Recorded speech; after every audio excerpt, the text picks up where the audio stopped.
dan jiwa kami haus akan Engkau. Kami seluruh umat-Mu ya Tuhan, kami haus akan Engkau.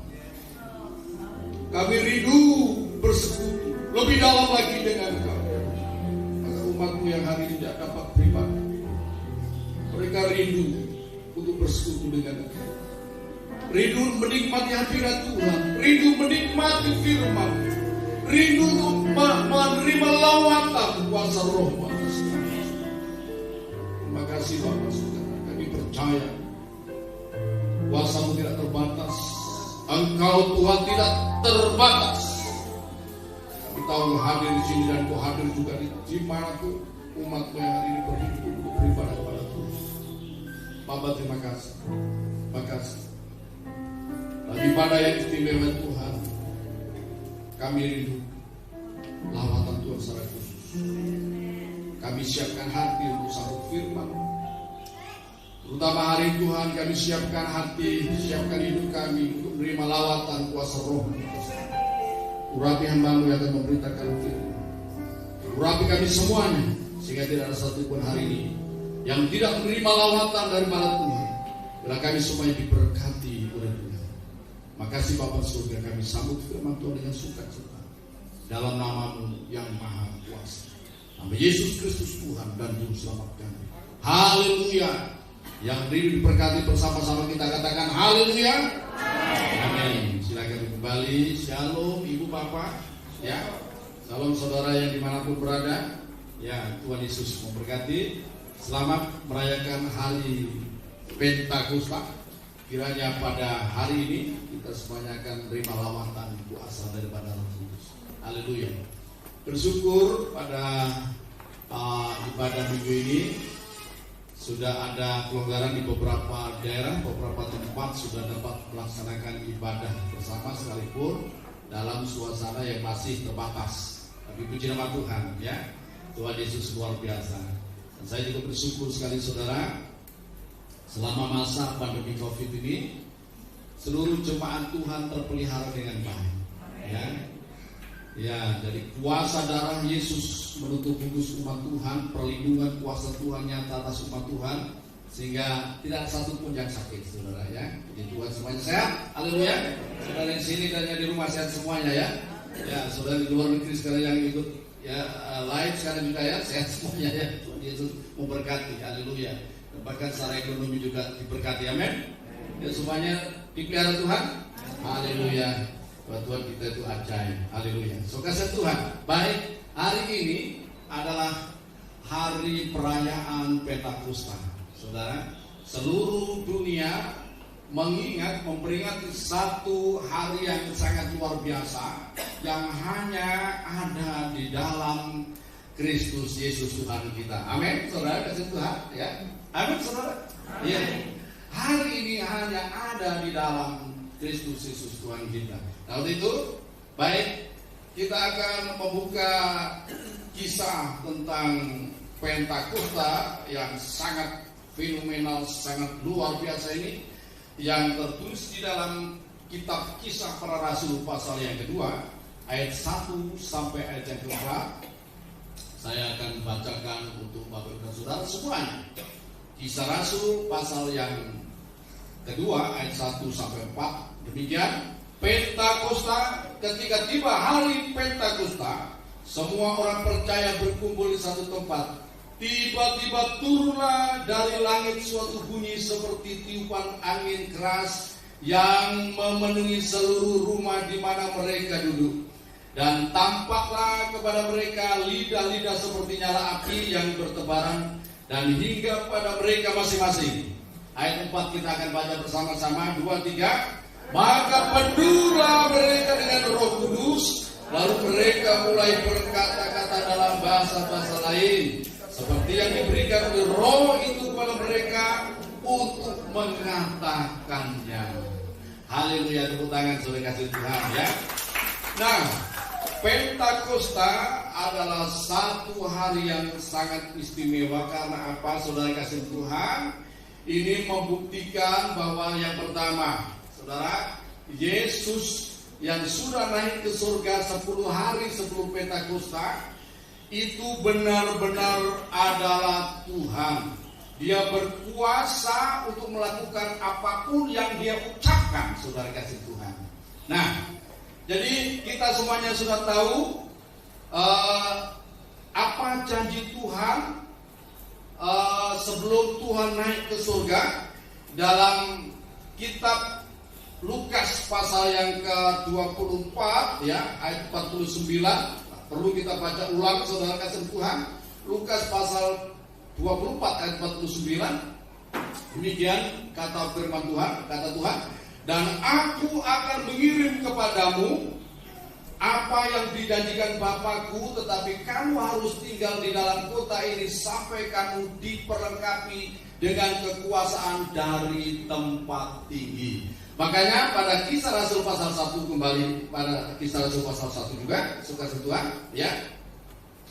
Pada ayat yang ke-4 ya, saya akan baca ulang saudara, Kisah Rasul pasal 1 ayat 4. Demikian pesan Tuhan kepada para murid. Pada suatu hari ketika ia makan bersama-sama dengan mereka, ia melarang mereka meninggalkan Yerusalem dan menyuruh mereka tinggal di situ menantikan janji Bapa. Demikian katanya, telah kamu dengar daripadaku, sebab Yohanes membaptis dengan air, tetapi tidak lama lagi kamu akan dibaptis dengan Roh Kudus, saudara.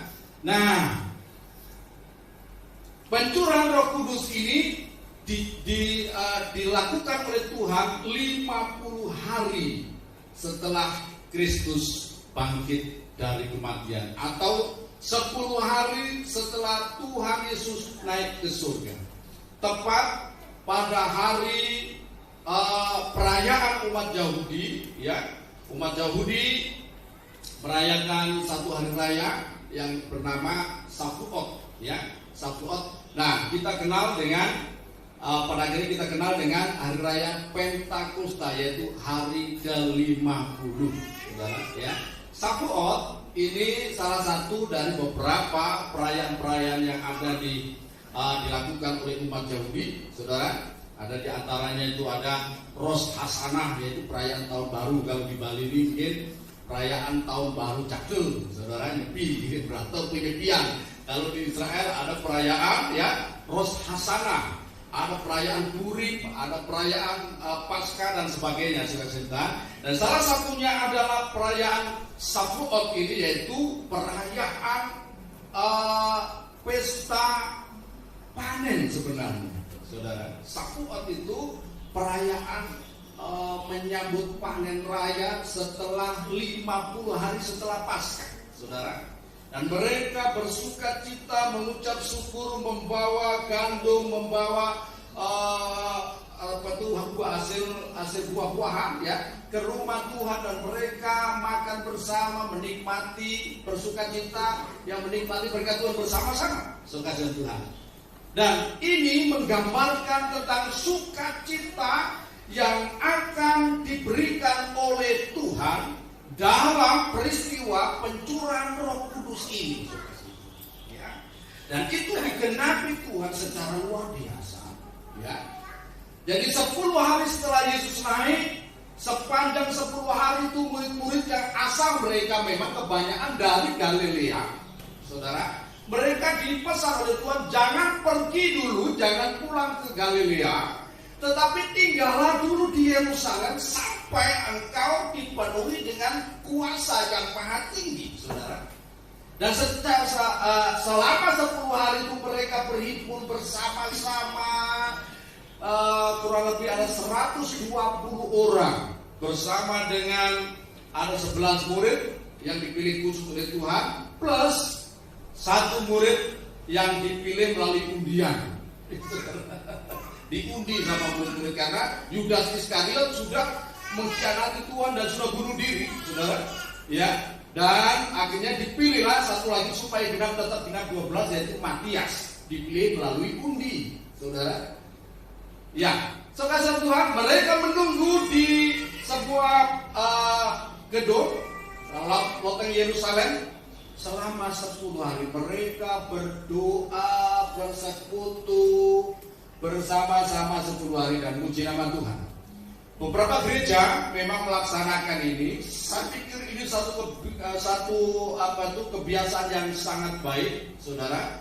Yaitu apa? Menjelang hari Pentakosta kita boleh berhimpun, berdoa bersama, mencari hadirat Tuhan, menantikan janji Tuhan untuk dicurahkannya Roh Kudus. Dan puji nama Tuhan, saya bersyukur ya. Ada beberapa jemaat yang aktif sekalipun tidak dimulai tepat pada hari Jumat setelah Kamis kenaikan, saudara kasih Tuhan. Kita mulai hari Senin. Senin kita laksanakan ibadah khusus doa pencurahan Roh Kudus dan kita semuanya merasakan hadirat Tuhan yang luar biasa. Dan yang tidak kalah hebatnya, tidak kalah sukacitanya, setelah doa langsung kita makan bersama, saudara. Ya. Ya, menunya setiap hari berganti-ganti, saudara. Dan saya pikir ya, gara-gara doa ini, saudara, timbangan saya bisa naik, saudara. Saudara Tuhan, dan kami semuanya bersukacita. Dan kemarin setelah kami selesai berdoa, kita bincang-bincang, Pak, rasanya nggak kerasa ya. Kita ini sudah 1 minggu kita berdoa bersama, rasanya kurang rasanya, memang betul. Kalau dalam hadirat Tuhan itu indahnya luar biasa. Amin, saudara Tuhan, ya. Makanya ada firman Tuhan, jangan meninggalkan persekutuan. Karena apa? Persekutuan dengan Tuhan itu betapa indah, saudara Tuhan. Saudara Tuhan, pencurahan Roh Kudus ini juga, saudara, menggenapi apa yang dinubuatkan oleh para nabi, saudara. Ya. Jadi ini bukan hanya disampaikan oleh Tuhan Yesus ketika Tuhan Yesus hadir sebagai manusia, tapi jauh sebelumnya nabi-nabi juga memberitakan tentang akan dicurahkannya Roh Kudus ini, saudara. Berarti ini sudah masuk dalam perencanaan Allah jangka panjang, saudara. Ini masuk dalam perencanaan Allah untuk penyelamatan dunia ini bagi gerejanya, saudara. Nah, saudara, kita buka kitab Yoel, Nabi Yoel, saudara. Nabi Yoel yang hidup di abad yang ke-9 sebelum Masehi, saudara. Ini menuliskan hal ini. Haleluya. Yoel pasal yang kedua, ya. Yoel pasal yang kedua, ayatnya yang ke-28 sampai ayat yang ke-33 saya akan bacakan untuk Bapak-Ibu Saudara, ya.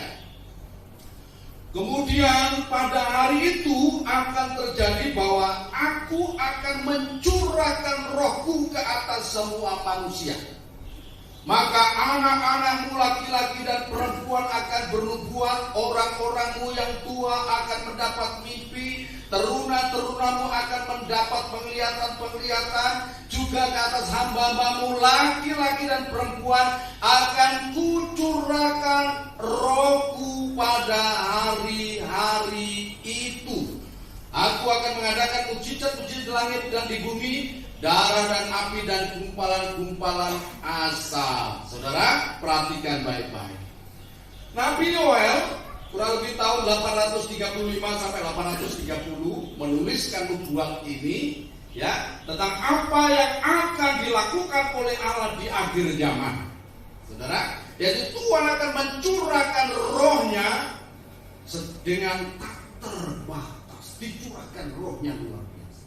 Dan ini digenapi oleh Kristus pada abad pertama Masehi. Saudara, sebagaimana tadi yang sudah kita baca dalam kitab Kisah Para Rasul pasal yang kedua tadi, ya. Pada waktu murid-murid berhimpun pada jam-jam kurang lebih jam-jam 9 ini, jam 9 lewat, ya. Makanya jadi catatan, saudara, antara jam 9 jam 10, ya. Tuhan Yesus itu naik ke surga itu antara jam-jam itu, jam 9 jam 10 pagi naik ke surga, bukan malam-malam, ya, bukan malam-malam nggak ada yang lihat, bukan, tapi ini benar-benar banyak saksinya, saudara. Dan Tuhan Yesus berjanji, aku akan mengirimkan Roh Kudus. Roh Kudus itu siapa sih, saudara? Iya, Roh Kudus itu Roh Allah sendiri, saudara. Roh Kudus adalah Roh Allah. Sebab dalam Yohanes pasal 4 ayat 24 dijelaskan situ bahwa Allah itu adalah roh. Ya, Yohanes 4 ayat 24, Allah itu roh, dan barang siapa menyembah Dia harus menyembahnya dalam roh dan kebenaran. Saudara, Allah itu roh yang berfirman menjadikan segala sesuatu. Sebelum ada segala sesuatu, yang ada adalah ya firman dan roh ini, ya, yang menciptakan segala sesuatu. Dan inilah yang dicurahkan, saudara, pada hari Pentakosta. Dan ketika Roh Kudus turun ke atas mereka, saudara, nah kita akan melihat, saudara, ya, kita akan melihat apa yang terjadi. Kita kembali lagi pada Kisah Rasul pasal yang kedua. Ketika tiba hari Pentakosta, semua orang percaya berkumpul di satu tempat. Tiba-tiba turunlah dari langit suatu bunyi seperti tiupan angin keras dan memenuhi seluruh rumah di mana mereka duduk. Saudara perhatikan, sekalipun roh, tetapi Tuhan memberikan juga tanda secara fisik. Ketika hari Pentakosta itu, maka pagi-pagi antara jam 9 itu, antara jam 9-10, di langit Yerusalem terdengar satu bunyi tiupan angin yang begitu keras. Nah, kurang keras saudara ya. Ya, ini tiupan itu. Ya, haleluya. Kalau tiupannya angin dari langit, saudara. Dan seluruh Yerusalem, semua orang di Yerusalem melihat, mendengar apa yang sedang terjadi pada waktu itu. Apa gerangan ini? Jadi hari Pentakosta bukan hanya dialami, dilihat oleh para murid, tetapi seluruh penduduk Yerusalem pada waktu itu semua melihat. Dan mereka semua keluar rumah dan mereka menuju satu tempat di mana lidah-lidah api itu turun dari langit, saudara. Roh itu yang kelihatan seperti lidah-lidah api turun dari langit dan memenuhi gedung di mana para murid itu berada. Di gedung di mana para murid berada, orang-orang yang murid-murid yang sederhana, saudara. Ya, mungkin yang secara ukuran manusia, secara ukuran pendidikan dunia dan sebagainya, mereka ya orang biasa. Tetapi ketika Roh Kudus turun ke atas mereka, saudara, Roh Kudus pada waktu itu ya hinggap pada setiap orang. Nah, kemudian yang terjadi apa? Yang berikutnya, murid-murid waktu itu langsung berkata-kata dalam bahasa asing. Saya tidak katakan dalam bahasa roh, tapi ini dalam bahasa yang lain. Ya, saya akan bacakan. Ya, saya akan bacakan ayat yang keempat. Maka penuhlah mereka dengan Roh Kudus, lalu mereka mulai berkata-kata dalam bahasa lain, seperti yang diberikan oleh roh itu kepada mereka untuk mengatakannya. Terus perhatikan, ya, ketika Roh Kudus memenuhi setiap murid, kurang lebih 120 orang, ya, yang ada di Lote Yerusalem pada waktu itu, setiap murid pada waktu itu berkata-kata dengan bahasa yang baru, yang mereka awalnya belum mengerti. Dan ini, saudara, disaksikan, diceritakan bukan hanya oleh para murid, tetapi oleh orang-orang Yahudi yang berkumpul di Yerusalem yang sedang merayakan pesta Hanukkah. Bukan Hanukkah, Shavuot, saudara. Yang sedang merayakan hari raya Shavuot atau hari raya Pentakosta. Orang-orang Yahudi seluruh dunia berkumpul di situ. Saudara, saya akan bacakan, saudara, supaya kita mendapat pengertian yang lebih baik lagi, ya. Ya, ayat 5. Waktu itu di Yerusalem diam orang-orang Yahudi yang saleh dari segala bangsa di bawah kolong langit. Ketika turun bunyi itu, berkerumulah orang banyak. Mereka bingung karena mereka masing-masing mendengar rasul-rasul itu berkata-kata dalam bahasa mereka sendiri. Mereka semua tercengang dan heran, lalu berkata, bukankah mereka semua yang berkata-kata itu orang Galilea. Perhatikan, semua yang berkata-kata itu orang Galilea. Murid Tuhan Yesus kebanyakan berasal dari Galilea, yaitu daerah sebelah utara daripada Israel. Ya. Haleluya. Mereka bingung, bagaimana mereka bisa berkata-kata dengan bahasa mereka. Ayat 8, bagaimana mungkin kita masing-masing mendengar mereka berkata-kata dalam bahasa kita sendiri, yaitu bahasa yang kita pakai di negeri asal kita. Kita orang Partia, Media, Elam, penduduk Mesopotamia, Yudea dan Kapadokia, Pontus dan Asia, Frigia dan Pamfilia, Mesir dan daerah Libya, dan yang berdekatan dengan Kirene, pendatang-pendatang dari Roma, baik orang Yahudi maupun penganut agama Yahudi, orang Kreta dan orang Arab. Kita mendengar mereka berkata-kata dalam bahasa kita sendiri tentang perbuatan-perbuatan besar yang dilakukan Allah. Perhatikan, Roh Kudus memberikan kuasa, kemampuan kepada setiap murid-murid ini untuk berkata-kata dalam bahasa-bahasa asing yang mereka sebelumnya tidak mengenal. Saudara, kenapa Roh Kudus memberikan kuasa itu? Supaya mereka bisa pergi ke segala bangsa, karena memang perintah Tuhan jelas kepada para murid, pergilah jadikanlah semua bangsa muridku dan baptislah mereka dalam nama Bapa dan Anak dan Roh Kudus, dan ajarlah mereka untuk melakukan seluruh apa yang dilakukan oleh Tuhan, diajarkan oleh Tuhan. Sekasih Tuhan. Nah, Tuhan mengutus murid-murid, nah kamu, jadi diperlengkapi bukan hanya dengan kuasa, power untuk mereka bisa mengalahkan kuasa-kuasa yang ada di dalam dunia ini, tetapi mereka juga diperlengkapi dengan bahasa-bahasa yang baru. Tapi bahasa Roh Kudus ini juga ini bicara tentang bahasa pribadi Allah, saudara. Makanya kalau ada yang di antara saudara yang mungkin ketika diberi Roh Kudus, saudara menyembah, tiba-tiba saudara berbahasa roh, saudara. Bahasa roh itu bahasa pribadi Allah, ya. Hanya Allah dan rohnya yang ada dalam diri seseorang itu yang dapat mengerti untuk kita mengerti bahasa yang diucapkan oleh roh itu, saudara. Itu sangat menolong kita. Makanya kalau saudara yang diberi roh dengan Roh Kudus, kalau saudara tidak ngerti mau berdoa apa, saudara mungkin lagi puyeng, lagi mungkin banyak beban, tapi tidak tahu apa yang saudara perlu doakan, mesti saudara doakan. Saudara cukup berdoa, saudara masuk dalam hadirat Tuhan, menyembah Tuhan, kemudian saudara ucapkan berdoa dalam bahasa roh, maka roh yang ada dalam diri saudara itu akan membawa semua beban persoalan yang saudara tidak mengerti itu, saudara, kepada Allah. Sehingga tahu-tahu ada jawaban. Karena apa?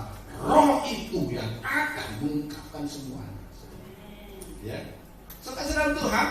Tetapi bukti Tuhan. Nah, Roh Kudus ini memberikan karunia untuk berkata-kata. Sehingga Petrus hanya bisanya mungkin bahasa daerahnya, ya, atau juga bisa bahasa Yunani, ya, karena memang pada waktu itu bahasa nasional di Kekaisaran Romawi adalah bahasa Yunani, ya. Sedangkan bahasa Ibrani itu bahasa agama yang biasa dipakai hanya untuk kalangan agama saja, sekalipun di lingkungan orang Israel sebagai Tuhan, ya. Tetapi mereka semua yang secara ajaib, mereka bisa berkata-kata dengan bahasa yang baru. Jadi tanda bahwa orang itu dipenuhi dengan Roh Kudus, mereka berkata-kata dengan bahasa yang baru. Ini tanda yang pertama, saudara. Tanda yang pertama, mereka akan berkata-kata dalam bahasa yang baru. Nanti saya akan berdoa, saudara. Saya tidak akan lama berkhotbah, tapi saya ingin berdoa pada saudara supaya jemaat ini diperlengkapi dengan kuasa Allah yang maha, saudara. Kemudian berikutnya apa, saudara kasih Tuhan? Ya. Dalam ayat yang ke-41 pada Kisah Rasul pasal yang kedua, saya akan bacakan, ya. Orang-orang yang menerima perkataannya itu memberi diri dibaptis, dan pada hari itu jumlah mereka bertambah kira-kira 3.000 jiwa. perhatikan baik-baik. Siapa yang berkhotbah ini, saudara? Si Petrus. Haleluya. Petrus. Saudara tahu kan sejarahnya Petrus? Ya. Dalam bulan-bulan itulah atau sebulan sebelumnya, apa yang dialami oleh Petrus atau apa yang dilakukan oleh Petrus terhadap gurunya, terhadap Tuhan, saudara. Ya. Saudara, ketika Yesus ditangkap oleh tentara Romawi dan dihadapkan di pengadilan, sebelum masuk pengadilan, saudara, atau masih di tempat rumah imam besar, saudara, di halaman rumah imam besar, dan di situ Yesus sendirian, kemudian Petrus mengikuti dari belakang, kemudian ada seorang hamba daripada imam besar, hamba perempuan mendatangi Petrus. Dia katakan, kamu ini kan salah satu daripada murid orang itu. Apa yang dikatakan oleh Petrus? Petrus berkata, sorry ya, aku tidak kenal dengan orang itu. Aku tidak kenal dengan Yesus. Bahkan sampai 3 kali, saudara. Sampai 3 kali Petrus menyangkal Yesus. Baru kemudian kita tahu ada ayam berkokok. Kukuruyuk. Makanya itu ada di mana itu ada gereja jagung, saudara. Untuk mengingatkan supaya apa? Supaya tidak menyangkal nama Yesus. Amin. Ya. Apa perlu di sini kasih patung jagung? So kasih Tuhan ya. Nah, Petrus menyangkal Tuhan Yesus. Bahkan ketika Yesus bangkit dari kematian, saudara, apa yang dilakukan oleh Petrus? Petrus ini kayaknya sudah patah hati. Dia memang sudah sadar dia menyangkal Tuhan, tetapi dia tidak yakin lagi bahwa Tuhan akan mengampuni dia. Saudara, dia pergi menjala ikan. Akhirnya ya, pergi ke pekerjaan yang lama. Tidak ada harapan kayaknya untuk melayani Tuhan, saudara. Tetapi apa? Tuhan Yesus itu Allah yang setia. Amin. Ya, kalau dia sudah memilih, saudara, tidak serta-merta dia membuang saja sekalipun orang sudah pernah gagal.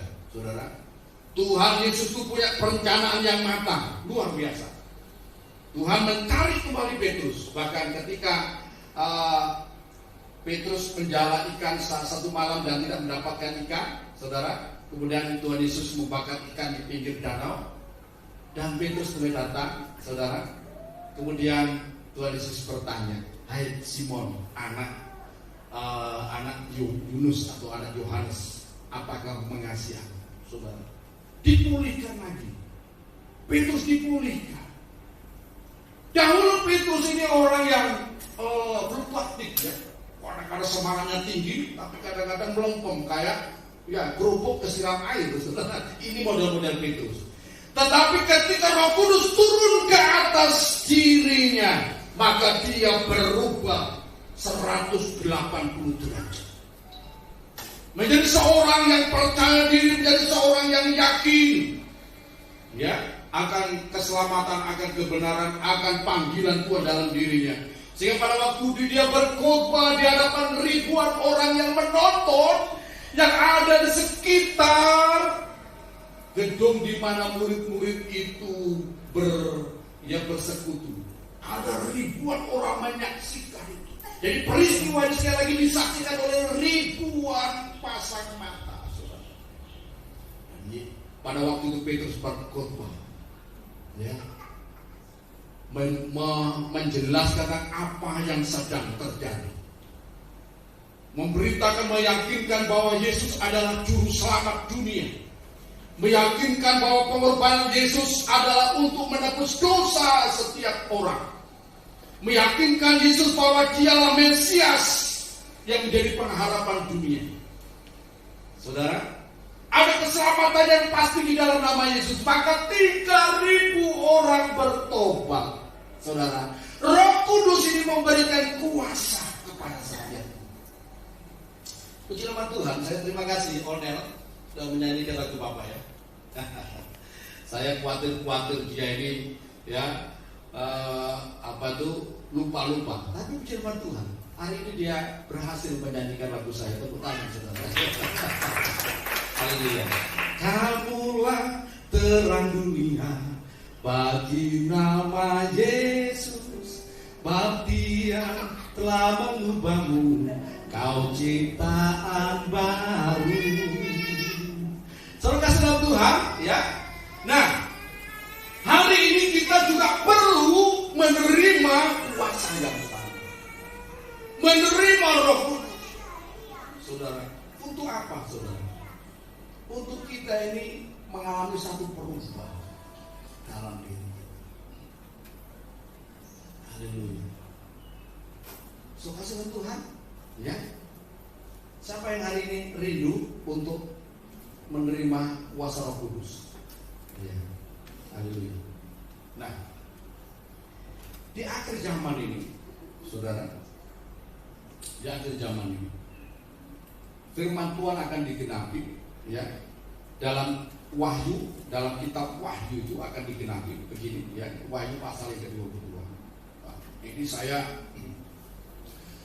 mesti pesankan kepada seluruh umat Tuhan supaya memperhatikan, ya. Wahyu pasal yang ke-22 ayat yang ke-10 saya akan baca. Lalu ia berkata kepadaku, jangan memeteraikan perkataan-perkataan nubuat dari kitab ini, sebab waktunya sudah dekat. Barang siapa yang berbuat jahat, biarlah ia terus berbuat jahat. Barang siapa yang cemar, biarlah ia terus cemar. Dan barang siapa yang benar, biarlah ia terus berbuat kebenaran. Barang siapa yang kudus, biarlah ia terus menguduskan dirinya. Ayat 12 kita baca bersama-sama. 2, 3. Sesungguhnya aku datang segera, dan aku membawa upahku untuk membalaskan kepada setiap orang menurut perbuatannya. Pada akhir zaman ini akan terjadi hal seperti ini. Saya berdoa supaya gereja Tuhan tidak kena virus ini, saudara. Virus corona ini menggemparkan dunia, menggetarkan dunia, membuat seluruh dunia takut. Tapi ada yang lebih juga ini yang perlu kita waspadai, apa ini? Virus dosa. Virus dosa. Kalau virus corona bisa hanya membunuh tubuh. Tapi kalau orang sudah jiwanya dari tebus oleh Tuhan Yesus, kalau mati dia pasti masuk surga. Amin. Iya. Saudara, tetapi virus dosa ini bukan hanya membunuh tubuh, tapi membunuh jiwa. Orang yang berdosa pasti masuk neraka. Saudara, pada akhir zaman ini, ayat 11 saya akan katakan, ya, ada orang-orang nanti yang, ya, komit berbuat cemar, berbuat dosa. Saudara, bahkan mungkin saja ini diantaranya ada yang bergabung di jemaat-jemaat gereja. Saudara, kalau hari Minggu pergi ke gereja, pelayanan, tapi waktunya berbuat dosa. Saudara, saya mau disampaikan, ibadah yang saudara kerjakan, pelayanan saudara kerjakan, kalau saudara hidup dalam dosa, tidak akan mengubah apapun, tidak akan memberikan manfaat apapun sampai saudara bertobat. Orang yang bertobat, ya, datang kepada Tuhan, mengalami kelahiran baru, hidup baru dalam Tuhan, itu lebih berkenan, saudara, dari sekedar pelayanan, ya, dari sekedar ibadah. Kalau orang ibadah tapi tetap dalam dosa, hidup dalam dosa, ini lebih berbahaya. Saudara kasih, ya. Nah, oke, baik, kita akan melihat keadaan ini terjadi di luar. Ada begitu banyak orang yang berdosa, saudara. Mereka rindu untuk keluar dari keadaan mereka, tapi mereka tidak mampu. Tidak sedikit orang yang rindu keluar dari keadaan mereka, dari lingkungan mereka, tapi mereka tidak sanggup. Dalam pikiran mereka mengerti akan kebaikan, akan kebenaran, akan kejahatan, akan dosa. Mereka mengerti. Mereka juga mendengar bahwa orang yang berdosa itu pasti masuk neraka, tapi mereka tidak punya daya, tidak punya kuasa untuk keluar dari keadaan ini. Saudara, apa yang harus dilakukan, saudara? Mereka butuh pelayanan daripada saya dan pelayanan saudara. Beberapa waktu yang lalu, beberapa tahun yang lalu, saya mendoakan, saudara, ada satu orang anak gadis yang dikuasai oleh banyak roh. ketika saya usir roh yang ada di dalam diri anak gadis itu, ada 12 roh. 2 hari saya usir itu, keluar roh itu, saudara. Barulah kemudian dia mau terima Tuhan Yesus Kristus.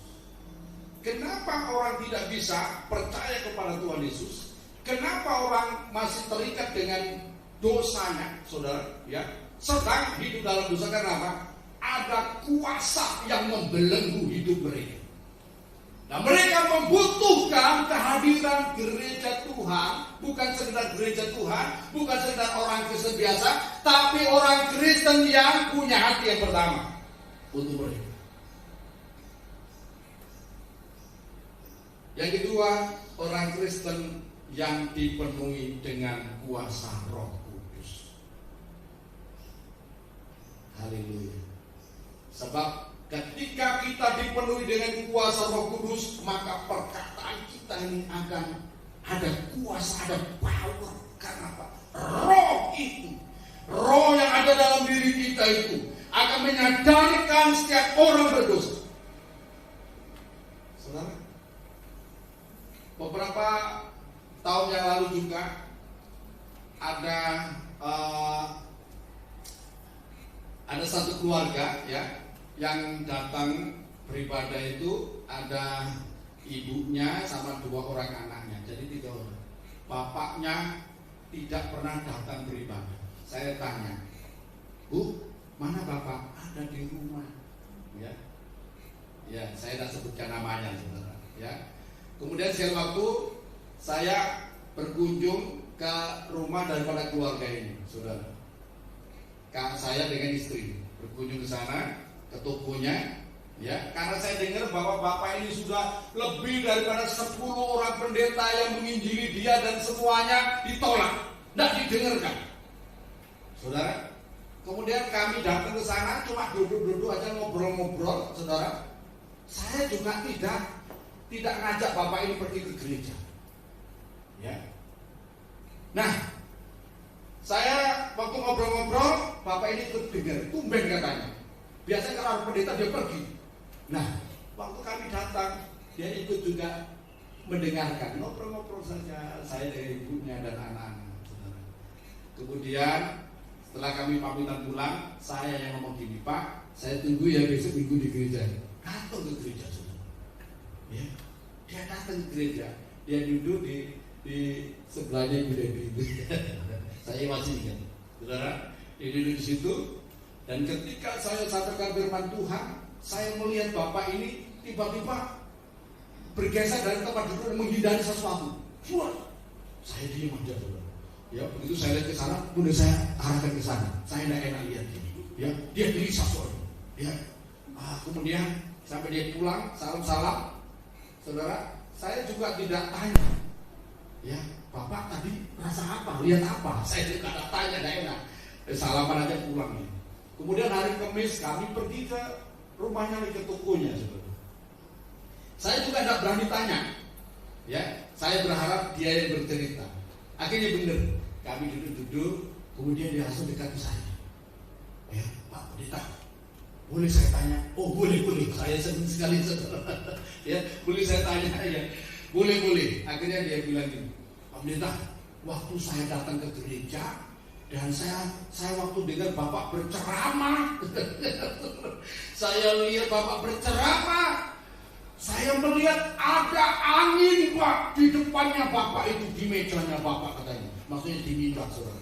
Saudara, ada angin yang berputar dan angin itu ngantem saya. Saya menghindar, Pak. Apa itu, Pak? Saya juga bingung jawabnya. Saya bingung jawabnya. Mau jawab apa nih Tuhan? Saya diam dulu, saudara. Saya ingat Roh Kudus itu hadir dalam wujud api, tapi kadang-kadang Roh Kudus itu dalam bentuk angin. Roh Kudus itu dilambangkan dengan burung merpati dan sebagainya. So kata Tuhan, saya katakan, Pak, itu Roh Kudus yang sedang melawat Bapak. Oh begitu, Pak.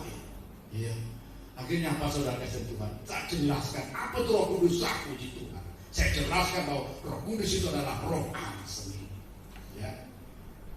Roh pencipta langit bumi dan segala isinya. Saudara kasih Tuhan. Dan kemudian bla bla bla, saya jelaskan juga tentang penebusan dosa, saya jelaskan juga tentang kasih karunia Allah dalam Kristus Yesus, tentang keselamatan yang pasti dalam Kristus Yesus. Hari itu juga, Pak Pendeta, saya percaya Tuhan Yesus. Apa yang saya harus lakukan? Bapak harus lakukan satu hal, itu apa? Memberi diri dibaptis, sebab firman Tuhan berkata, barang siapa percaya dan dibaptis akan diselamatkan. Amin. Yang tidak percaya akan dihukum. Pak Pendeta, apa baptis? Saya jelaskan baptis. Dan hari itu minta langsung dibaptis. Saya bawa ke kolam renang Mahajaya. Ya. Dan saya langsung baptis dengan sukacita. Wah, ibunya di luar biasa. Dan sejak dia dibaptis, semangatnya mencari Tuhan itu luar biasa. Tidak pernah dia absen ibadah. Sampai akhirnya dia pulang ke Lumajang. Dan sebelum dipanggil Tuhan, beberapa tahun yang lalu, sebelum dipanggil Tuhan, saudara sempat telepon saya, Pak Pendeta, saya ini sudah sakit, ya. Ya siapa tahu Tuhan mau panggil saya cepat, tolong doakan saya. Haleluya. Dan puji nama Tuhan, saya doakan, saudara. Setelah saya doakan, tidak berapa lama langsung berangkat, saudara. Saya ini dikenal dengan pendeta yang, saudara, ya, jadi mendoakan khusus ini, saudara, langsung berangkat, saudara. Jadi ada beberapa orang yang saya doakan berangkat, saudara. Tapi saudara jangan takut, saya doakan tidak akan berangkat, saudara. Ya, saudara Tuhan. Nah, kita ini, saudara yang hidup di akhir zaman, saya ingin sadarkan kita bahwa kita dipanggil Tuhan bukan hanya untuk menerima keselamatan belaka, saudara. Bukan hanya untuk kita menerima berkat-berkat Tuhan, baik rohani maupun jasmani. Kalau hanya ini tujuan panggilan kita, salah alamat, saudara. Kita dipanggil Tuhan juga supaya kita ini bekerja dan menghasilkan buah, sama seperti apa yang dikatakan oleh Tuhan Yesus di dalam Yohanes pasal yang ke-15 ayat yang ke-16 itu. Yohanes pasal 15 ayat 16 saya akan bacakan. Bukan kamu yang memilih aku, tetapi akulah yang memilih kamu, dan aku telah menetapkan kamu supaya kamu pergi dan menghasilkan buah, dan buahmu itu tetap, supaya apa yang kamu minta kepada Bapa dalam namaku diberikannya kepadamu. Saudara, saya tanya, siapa yang memilih saudara? Siapa yang membuat saudara bisa hadir di tempat ini hari ini? Bukan kemauan kita, tetapi Tuhanlah yang memilih kita. Kalau tidak dipilih Tuhan, kita tidak mungkin bisa jadi orang Kristen. Amin. Jadi orang Kristen itu tak gampang, saudara.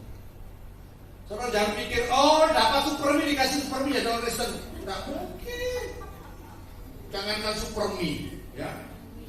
Super apa saja juga tidak bisa kalau tidak dipilih oleh Tuhan. Ya, makanya saya tuliskan dalam satu lagu. Meskipun terjadi mujizat di depan mata, tak akan mengubah hati yang terlanjur beban. Meskipun terjadi orang mati bangkit dari kubur, dipandangnya sebagai cerita dongeng biasa. Begitulah dunia memandangnya, tanpa mau peduli dengan fakta. Nah, saudara sudah cukup. Saudara kalau mau dengar belajar lagu ini, buka YouTube Yon Suliono. Haleluya.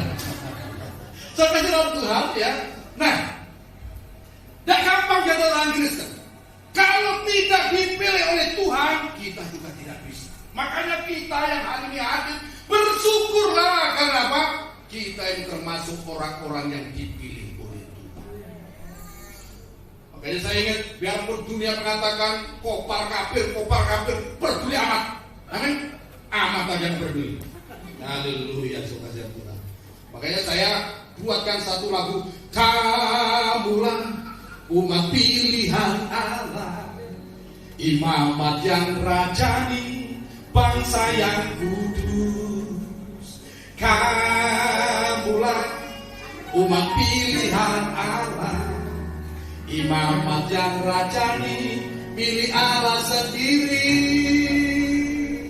Lihat nanti di YouTube. Saudara Tuhan, ya. Nah, saya ingatkan bahwa kita ini umat pilihan Tuhan dan bukan manusia, bukan pendeta, bukan siapa memilih kita, tetapi Tuhan sendiri yang memilih saya dan saudara. Supaya apa? Kita menjadi miliknya dan kemudian kita pergi dan menghasilkan buah. Mungkin hari ini ada perkara, Pak, saya tidak mau terlibat, mau pergi untuk menjadi terang bagi bangsa-bangsa, mau pergi untuk memberitakan kabar baik untuk setiap orang, tetapi hidup saya, Pak, saya sudah hancur-hancur dan sebagainya. Saudara, mungkin saudara hari ini sudah ada yang memiliki perasaan seperti apa yang dialami oleh Petrus, patah hati. Pak, saya sudah berdosa, saya sudah begini dan sebagainya. Saudara, selama saudara masih hidup, masih ada kesempatan. Roh Kudus nanti yang akan dicurahkan kepada kita akan membarui hidup kita. Amin. Dalam Mazmur 104 ayat 30, pemazmur menuliskan demikian untuk kita semuanya, supaya kita dapat memahami akan karya Tuhan yang ajaib bagi kita semuanya. Mazmur 104 ayat yang 30 demikian. Apabila engkau menyembunyikan wajahmu, mereka terkejut. Apabila engkau mengambil roh mereka, mereka mati binasa dan kembali menjadi debu. Ayat 30, ayat 29, ayat 30 ya. Kita baca bersama-sama 2, 3. Apabila engkau mengirim rohmu, mereka tercipta dan engkau membaharui muka bumi. Roh Kudus akan membaharui muka bumi. Apa yang dimaksud dengan muka bumi? Bukan muka bumi, bukan laut, bukan apa, saudara. Ya, itu juga Tuhan punya kerja, saudara. Tetapi yang dimaksud ini adalah bangsa-bangsa. Membarui gerejanya, membarui pribadi-pribadi umat Tuhan yang mungkin saat ini sudah mengalami mungkin sudah padam api rohnya, kasihnya sudah mulai padam kepada Tuhan. Tidak peduli lagi dengan firman Tuhan, tidak peduli lagi dengan amarat agung daripada Tuhan. Jangan mikir amarat agung itu aja sudah susah. Pagi-pagi bangun tidur saya bangun dengar suara kereta api zaman dahulu, Pak. Ya. Kenapa? Tidak doa, yang dipikir uang. Amin. Kita semua butuh uang, tapi jangan hidup ini hanya mikir uang terus. Ya. Amin. Sehingga pagi-pagi sudah susah dengar suara kereta api zaman dahulu. Duit susah. Saudara, itu kereta api zaman dulu. Ya. Padahal kereta api zaman sekarang sudah, kalau saudara di dalam Tuhan, kalau saudara mencari kerajaan Allah dan kebenarannya, maka kereta api zaman sekarang akan mendatangi saudara. Ya, sukses. Ya, itu zaman dulu susah. Sekarang sukses. Haleluya. Kalau saudara memikirkan perkara-perkara yang di atas, perkara-perkara kebutuhan kita dipikirkan oleh Tuhan, amin. Iya. Tuhan akan memikirkan masa depan saya dan memikirkan masa depan anak cucu kita. Saudara. Nah, hari ini Tuhan memanggil gereja. Bukan hanya pada zaman rasul-rasul Tuhan memperlengkapi gerejanya dengan Roh Kudus, dengan kuasa yang maha tinggi, sehingga mereka sekali berkhotbah 3.000 orang bertobat, saudara. Mereka tumpahkan tangan atas orang sakit sembuh. Mereka berkata kepada orang mati bisa bangkit, saudara. Ya, karena apa? Kuasa daripada Roh Kudus. Dan saya percaya sekali waktu, saudara, kita akan mendoakan orang kena penyakit corona, ya, dipatahkan kuasa. Karena apa? Yesus sudah mengalahkan segala kuasa. Di dalam tangannya dipegang segala kuasa baik surga, di bumi dan di bawah bumi. Termasuk corona ini, semuanya sudah ditaklukkan di bawah nama Tuhan Yesus Kristus. Nah, hari ini kita perlu menerima urapan baru untuk membarui hidup kita, untuk membarui kuasa dalam diri kita, saudara. Bagaimana caranya? Saudara, Roh Kudus sudah ada menyertai kita. Roh Kudus sudah ada menyertai kita. Nah, pada waktu murid-murid saudara memberitakan Injil, baik itu Petrus, baik itu Paulus, ya, apa mereka lakukan supaya orang-orang yang baru percaya itu dipenuhi Roh Kudus? Mereka menumpangkan tangan atas mereka, orang-orang yang baru percaya. Orang-orang yang penuh Roh Kudus itu ketika menumpangkan tangan atas setiap orang percaya, maka orang percaya itu akan dipenuhi dengan Roh Kudus. Mereka akan diubah, mereka akan diperlengkapi dengan kuasa. Mereka juga akan menyala dalam kasih kepada Tuhan, menyala untuk memberitakan Injil. Hidup ini jadi berarti, ya. Kenapa? Pengaruh daripada Roh Kudus. Hari ini, saudara, siapa yang rindu dipenuhi dengan Roh Kudus? Ya, haleluya, dipulihkan kembali. Haleluya. Mari kita bangkit berdiri bersama-sama. Haleluya. Ya, saya undang seluruh pelayan Tuhan teman di depan. Kita naikkan satu pujian, lagu yang saya tulis beberapa waktu yang lalu, datang lawatlah kami Roh Kudus, ya. Kita nyanyikan bersama-sama. Haleluya.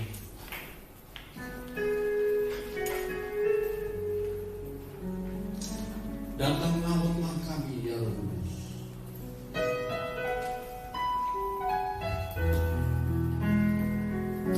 Biar hati saudara tertuju kepada Tuhan, ya. Saudara hari yang rindu menerima lawatan Tuhan, lawatan Roh Kudus, dipenuhi, diperbarui kembali oleh kuasa Roh Kudus, saudara.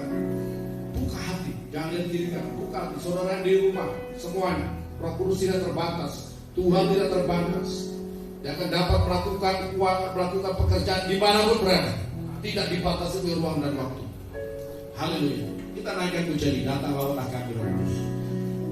Datang lawatlah kami Roh Kudus, datang lawatlah kami ya Tuhan. Datang lawatlah kami ya Tuhan. Datang penuhi kami, pulihkan hati kami untuk memuliakan Yesus. Datang penuhi kami Roh Kudus.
Saulus yang begitu keras menentang kau, ketika dijamah oleh Roh Kudus, hidupnya berubah 180 derajat.